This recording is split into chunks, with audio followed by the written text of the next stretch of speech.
છો ન્યૂઝ 18 ગુજરાતી 11 વાગે 11 ખબરો સાથે આપની સમક્ષ હું છું પ્રીતિ તિવારી। સમાચારની શરૂઆતમાં વાત કરીએ। રાજ્યની મેડિકલ કોલેજમાં રેગિંગ મુદ્દે હવે સરકાર એક્શન મોડ પર આવી છે। તમામ કોલેજો પાસેથી છેલ્લા 5 વર્ષનો રિપોર્ટ મંગાવવામાં આવ્યો છે। પાટણ અને સુરતમાં બનેલી ગંભીર ઘટનાઓ બાદ રાજ્ય સરકાર મેડિકલ કોલેજોમાં રેગિંગના મુદ્દે સક્રિય બની છે। રાજ્યની તમામ મેડિકલ કોલેજો પાસેથી છેલ્લા 5 વર્ષમાં બનેલી રેગિંગ સંબંધિત ઘટનાઓની વિગતવાર માહિતી મંગાવવામાં આવી છે। GMERS સોસાયટી દ્વારા ગાંધીનગર મેડિકલ કોલેજ સહિત તમામ સંસ્થાઓને કેમ્પસ અને હોસ્ટેલમાં બનેલા બનાવો, ફરિયાદો અને કરાયેલી કાર્યવાહીનો અહેવાલ સત્વરે મોકલવા માટે સૂચના આપવામાં આવી।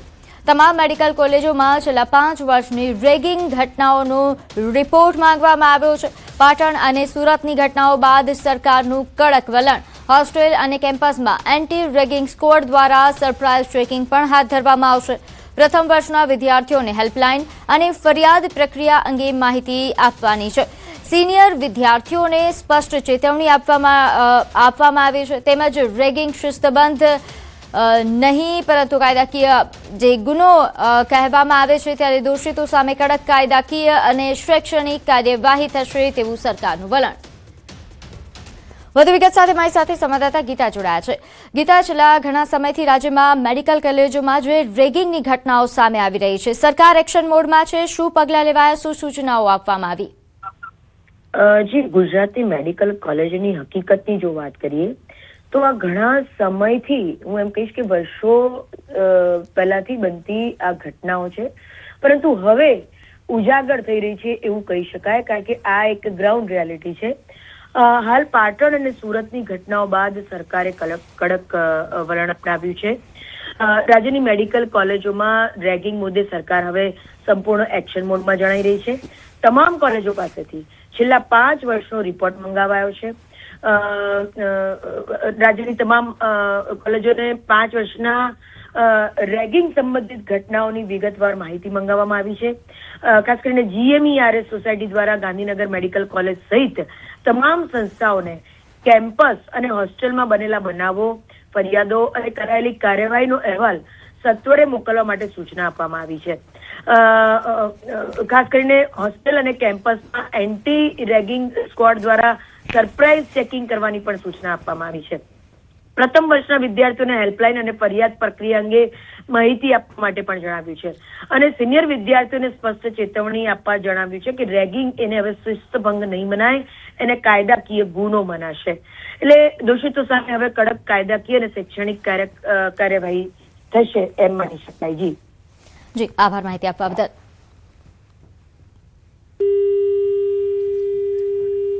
તો આજે તે સંવાદદાતાએ જણાવ્યું કે રાજ્યની મેડિકલ કોલેજોમાં જે રેગિંગના બનાવો છેલ્લા ઘણા સમયથી થઈ રહ્યા છે તેને લઈને હવે સરકાર એક્શન મોડ પર છે। તમામ પ્રકારના કડક વલણ અપનાવવા માટેના સૂચનો આપી દેવામાં આવ્યા છે। આગળ વાત કરીએ અમદાવાદમાં। અમદાવાદ મ્યુનિસિપલ કોર્પોરેશનની એસ્ટેટ વિભાગની ટીમ પર હુમલો થયો। થલતેજ મેટ્રો સ્ટેશન નીચે દબાણ દૂર કરવા માટે ટીમ પહોંચી હતી। શાકભાજી વિક્રેતા અને અમદાવાદ મ્યુનિસિપલ કોર્પોરેશનની ટીમ વચ્ચે ઘર્ષણ સર્જાયું। એમસીની ગાડીને નુકસાન થયું છે। અમદાવાદ મ્યુનિસિપલ કોર્પોરેશન દ્વારા હુમલો કરનાર વ્યક્તિ સામે પોલીસ ફરિયાદ દાખલ કરવામાં આવી છે।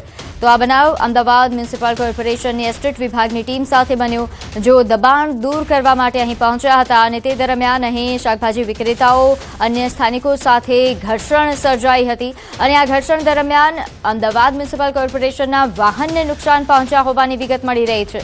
થલતેજ મેટ્રો સ્ટેશન પાસે જે દબાણ કરવામાં આવ્યું છે તે દૂર કરવા માટે ટીમ પહોંચી હતી અને તે દરમિયાન આ રીતે ઘર્ષણ સર્જાયું હતું। હાલ તમામ હુમલો કરનારાઓ જે વ્યક્તિઓ છે અમદાવાદ મ્યુનિસિપલ કોર્પોરેશનની ટીમ પર જેમણે હુમલો કર્યો તે તમામ સામે પોલીસ ફરિયાદ દાખલ થઈ છે અને તે બાદ કાયદેસરની કાર્યવાહી પણ હાથ ધરાશે।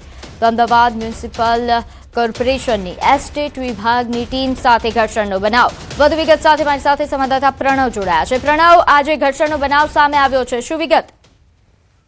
ચોક્કસ કહી શકાય કે અમદાવાદ શહેરમાં ફરી વખત જે વેન્ડરો હોય છે, જે શાકભાજી ચલાવતા જે લારી ચાલકો હોય છે, તેને અને એએમસી વચ્ચે ઘર્ષણનો બનાવ બન્યો છે। અને આ ઘર્ષણનો બનાવ છે થલતેજ વિસ્તારમાં, જે થલતેજ મેટ્રો સ્ટેશન છે જ્યાં નીચે મોટા પ્રમાણની અંદર શાકભાજી વેન્ડર્સ છે, શાકભાજી વિતરણ કરતા હોય છે, તે દરમિયાન એએમસીની ટીમ ત્યાં દબાણ દૂર કરવા માટે ગઈ હતી અને તે સમયે જે શાકભાજી વેચનારા લોકો છે તે ફર્યા હતા અને મહાનગરપાલિકાના એસટી વિભાગની ટીમ ઉપર તેઓએ પથરાવ પણ કર્યો હતો. તે પ્રકારના દ્રશ્યો પણ જોવા મળી રહ્યા છે. સાથે જ ઘર્ષણનો પણ બનાવ જોવા મળી રહ્યો હતો, કારણ કે હાઈકોર્ટના આદેશ બાદ એએમસી જો એસ્ટેટ વિભાગ છે તે રસ્તાઓ પર દબાણો દૂર કરી રહી છે, પરંતુ થલતેજના જે મેટ્રો સ્ટેશન છે તેની નીચે અનેક જે શાકભાજી વિક્રેતાઓ છે તે શાકભાજી ગેરકાયદેસર વેચાણ કરી રહ્યા હતા.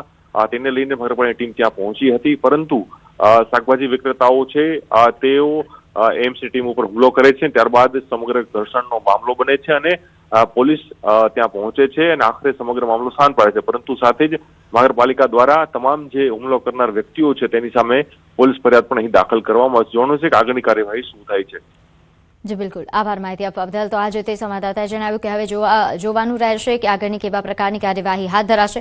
હાલ તો ફરિયાદ દાખલ થઈ છે. તો અમદાવાદના એસજી હાઈવે પર મોટી દુર્ઘટના સર્જાઈ. 32 માળની હાઈરાઇઝ બિલ્ડિંગ પર ઘટના બની. 300 ફૂટ ઉપર મજૂરનો મૃતદેહ લટકતો મળી આવ્યો. લગભગ એકાદ કલાક આ મૃતદેહ લટકતો રહ્યો.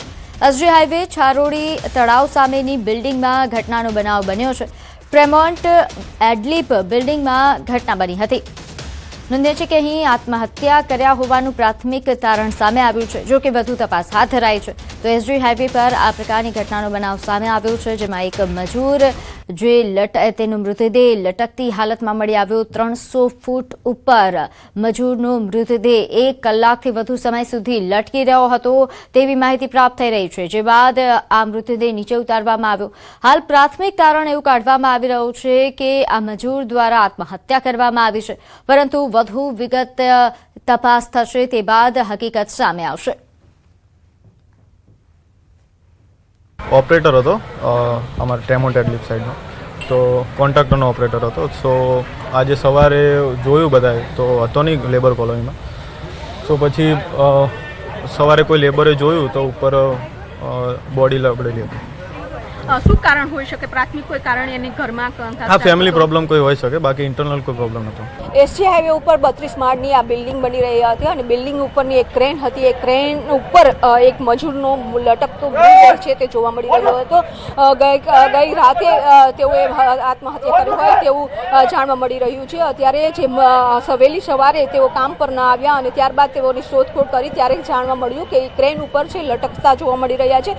તેઓનું અત્યારે કેવું છે લોકોનું કે તેઓએ આત્મહત્યા કરી હોય છે અથવા તો તેઓનો ઇન્ટરિયલ કોઈ પ્રોબ્લેમ હોય અને તેના કારણે તેઓએ આત્મહત્યા કરી હોય તેવું લાગી રહ્યું છે. ત્યારે પોલીસ પણ તપાસ હાથ ધરી રહી છે. તેઓનું પોસ્ટમોર્ટમ કરવામાં આવશે અને ત્યારબાદ જાણવામાં આવશે કે મૃત્યુ પાછળનું કારણ શું હતું. સમાચારમાં આગળ વાત કરીએ રાજકોટની, જ્યાં એક સપ્તાહના સમય બાદ ફરી મેઘરાજાની પધરામણી. રાજકોટ જિલ્લાના પડધરી તાલુકાના ન્યારા ગામ ખાતે મેઘરાજાની પધરામણી. અષાઢના છેલ્લા દિવસે મેઘ મહેરથી ખેડૂતો ખુશખુશાલ. વરસાદથી ખરીફ પાકને વાવેતરને પણ ફાયદો પહોંચશે. નોંધ્ય છે કે રાજકોટમાં છેલ્લા ઘણા સમયથી વરસાદે વિરામ લીધો હતો, પરંતુ ફરી એકવાર વરસાદની શરૂઆત થઈ છે. પડધરી તાલુકાના ન્યારા ગામની આસપાસ વરસાદ નોંધાયો. નોંધ્ય છે કે આ વરસાદથી અહીં ખરીફ પાકના વાવેતરને ફાયદો થશે, જેના કારણે ખેડૂતો ખુશખુશાલ જોવા મળ્યા. બીજી તરફ લોકો જે બફારા ગરમીથી અકળાયા હતા તેમને પણ ઠંડક ભરેલું વાતાવરણ મળતા ખુશ થયા.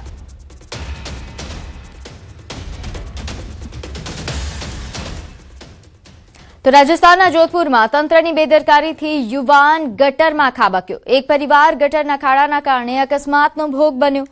બાઇક સહિતના ગટરના ખાડામાં પરિવાર ખાબક્યો, જેના સીસીટીવી ફૂટેજ સામે આવ્યા છે. પાણીના કારણે બાઇક ચાલકને ખાડો દેખાયો નહીં. સમગ્ર ઘટના નજીકમાં લાગેલા એક સીસીટીવી કેમેરામાં કેદ થઈ.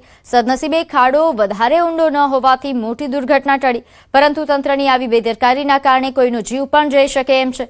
ત્યારે બાઇક સહિત ગટરના ખાડામાં જે આ પરિવાર ખાબક્યો, જેમને સામાન્ય ઇજાઓ પહોંચી હતી, જેમને સારવાર આપવામાં આવી, પરંતુ આ પ્રકારની ઘટનાઓ એ તંત્રની કામગીરીની પોલ ખોલે છે.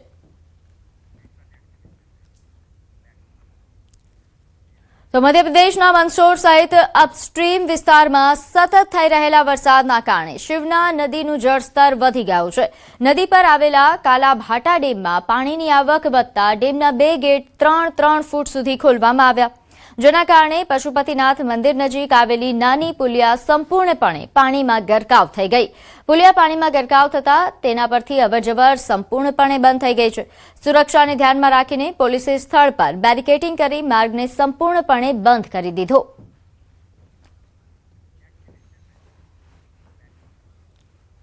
તો મધ્યપ્રદેશના સિવનીના લખનાદૌન તાલુકાની ગણેશગંજ ગ્રામ પંચાયતના ગંજટોલામાંથી ચોંકાવનારી તસવીરો સામે આવી.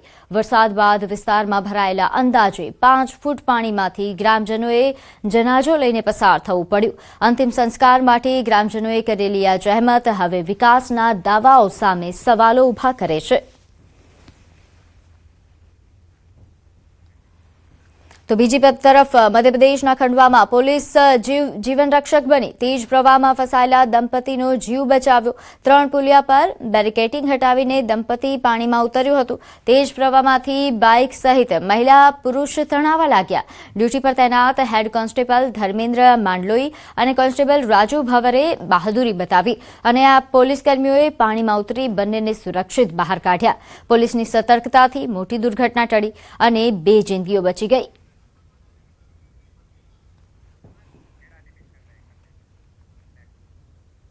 તો ખેડાના કાપડવંજના થવાદ લાટ ગામમાં મગફળીના પાકમાં કાળી ફૂગ આવતા ખેડૂતો મુશ્કેલીમાં મુકાયા છે.